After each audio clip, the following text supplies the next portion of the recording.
The mortgage industry as a whole have in the past and still do steer black people to predominantly black and or poor areas with low property values compared to white areas. The practice of steering is illegal in the United States. During Coates' travel through the city, he would sometimes visit the homes of black people that lived there. He admired their humble homes, hard work ethics, and their tenacity. Still he knew that he was only encountering those that had survived the banks and the realtors. The whole time, he was thinking to himself, I'm sorry that house just sold yesterday. He knew these people had survived the realtors' attempts to steer them back toward ghetto blocks. Presently, many cities throughout the United States are transforming through gentrification. Wealthier individuals, whites, are buying and renovating houses and businesses that have deteriorated in urban areas. Property values go up, and displacement of poor go up. Do you believe this practice is another form of steering? What do you think about steering? What do you think that the effect of steering has on black people's long-term wealth? I think it guarantees that we'll never make it.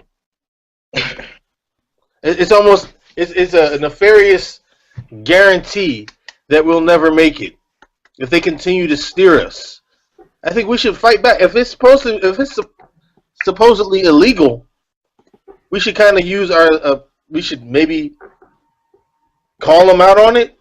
Maybe if it's supposed to be illegal to steer people to create ghettos in the United States, I don't really see anybody raising lawsuits, and we're fighting back from that kind of practice. Every time they do something against us, we need to be ready to fight back against it. I mean, you have to recognize all kinds of things that happen if you want to have any chance of combating it, I think. Or don't allow yourself to be steered. I know that's more easier said than done. But well, if I may intervene, first of all, you have to know what steering is, right, in order to be able to identify it when it's being done to you. Yeah. And steering is very subtle. Okay, and a lot of folks, no matter who you are, black, white, green, or poor, first of all, doesn't know what steering is, and don't know how to identify it when they see it, because it's just that subtle. It happened to me almost 30 years ago. I told a realtor specifically where the demographic area where I want to live. But for some ungodly reason, she thought it would be better if she takes me where she saw fit that I should live. I was trying to find a piece of land to build a home. She took me to I don't even know what it was. It wasn't land she showed me. She wasn't listening. Well, she was listening to me, but she was determined she was going to steer me to where she wanted me to be. She took me to these homes that were already existing homes, and they didn't even look like homes. They looked like something that you would see in the backwoods of Alabama. Really? Yes. They were actually looked like shacks. Shacks. You heard what I said? Shacks. Okay, now this is the person telling you they want to build a home. This is the person that has 20% down to put on the land and or buy the land out before I built the home, and you take me to a community of shacks. So I'm standing there, and I looked at her. I said, "Excuse me, where are we? What are we doing here? Where are we?" She said, "Well, I thought that this would probably be a place that is affordable for you. You don't even know how much money I have, because pre-qualification wasn't required back then, or a contract for a realtor to take you out. So we didn't even talk about, I haven't talked about how much money I have. I told you where I wanted to be, and I gave her a demographic area. So I told her that what she was doing was illegal, because I knew what steering was. I had read many books. We didn't have the internet then. I read a lot of books before I even started to go out to look for, to thought about building a home. And I told her it was against the law. And what she was doing was called steering. Okay, I didn't ask you to take me to the poorest area there is in this part of the city, and I don't even want to live here. I'm telling you, I want to move in southern part of Connecticut, and you got me up north, number one. But I let her go ahead and just kill herself. I did file a complaint with the Board of Realtors. I filed a formal complaint with the Board of Realtors. And of course, I got rid of her. But I did let her know that I knew what she was doing. I got in touch with her broker, and I got in touch with the Department of Consumer Protection, which governs the license of realtors. And I did file a formal lawsuit. But once again, we have to educate ourselves. If you have information that you can tell another person that you may know that's building a home, to try to pass the information on, because you can't fight against something that you don't understand what it is. True. You know, and that happens a lot. So we are fighting back, Dean. There are many folks out there today that's fighting back, that don't mind filing lawsuits or formal complaints. But once again, a lot of us do not know what steering is. And the ones that we do know, it's hard to identify. Because sometimes would you like to give us a definition, Venita? Steering is when a realtor takes you to a certain area where you are a particular color or nationality, and sometimes even religion, exclusively for you to buy a home or purchase a home. That's what steering is.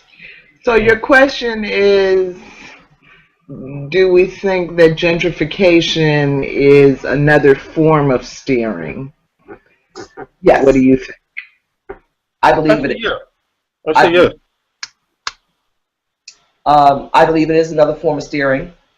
You are steering the more wealthy folks Towards themselves. Predominantly Caucasian, wealthy area, and you're steering black folks against their will, with no choice, into poor areas.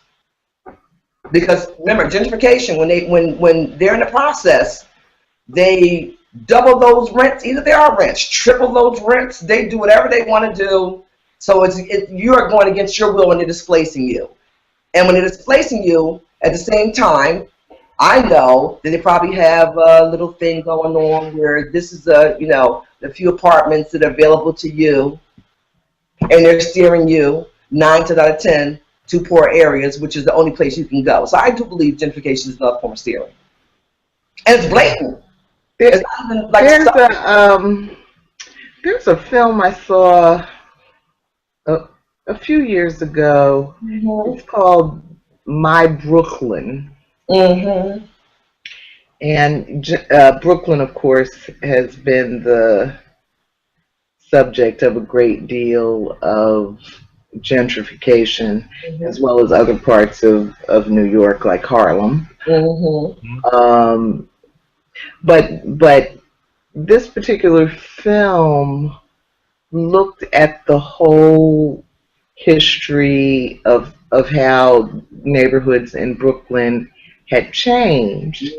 But more importantly, it looked at the kinds of incentives that banks were giving to people, and tax breaks that the government was giving to people, to white people, to move into a particular neighborhood. So on the one hand, as you're saying, Venita, the rents go up dramatically for the existing black population. But then on the other hand, all of these gifts are lavished upon white people to encourage them to go to a particular area. Good point. You're 100% correct. And they're doing the same thing in the city of Philadelphia, which I visit quite often. I grew up there. And they're doing the same exact thing. They're getting tremendous tax breaks. They have all these little hidden programs for them. And these are folks that can well afford to be there anyway. Right. That's the sad part about it. They literally can be there anyway without any of these breaks, without the incentive. They got the money. Okay? But by the time they get done, they buy those houses that have one little desolate, in the urban areas for pennies on the dollar. Or offer companies, you know, tax-free existence for the next 20 years. Look, I'm telling you, yeah. I mean, if you look into these programs, they are just tremendous. The money that they're given to do these things, and that's why if you walk in these areas, everyone's walking around looking happy. Now you're walking home because you have all these professional people move in this area that was worth $7,000 because it was desolate. Now it's worth $1.3 million. Right. And guess what? It's worth $1.3 million, and you spent $10,000. Right. So the wealthy, have even more, and that's what's amazing about it. Is that's why they're happy. That's why they're happy. The little clubs out here, and everybody walking around, and everything is beautiful in the neighborhood, and people jogging down the street. And just 2 years ago, you couldn't walk down the street unless you had an AKA. All right, we got to move on. We got to move forward. Thank you, Dean. Yeah. We got to move on. Dean? Yes? Dean, are you keeping the time? Yeah, but we got to keep moving. But I'm the moderator, Dean. I am the moderator today, Dean. You are. Yes, yeah. I am, Dean. Yes. So yeah, you're gonna have to fight for it today, Venita. I'm telling you, Dean is telling me to move on here, Dean. We all know about big government corruption. Well, no, everything is not big government corruption. Some of it's little government corruption too. Some of it is on the state and local levels. Right. Okay, which where most of it is when you're dealing with gentrification in the city. It's not the federal government; it's the state and local government. Right. Okay.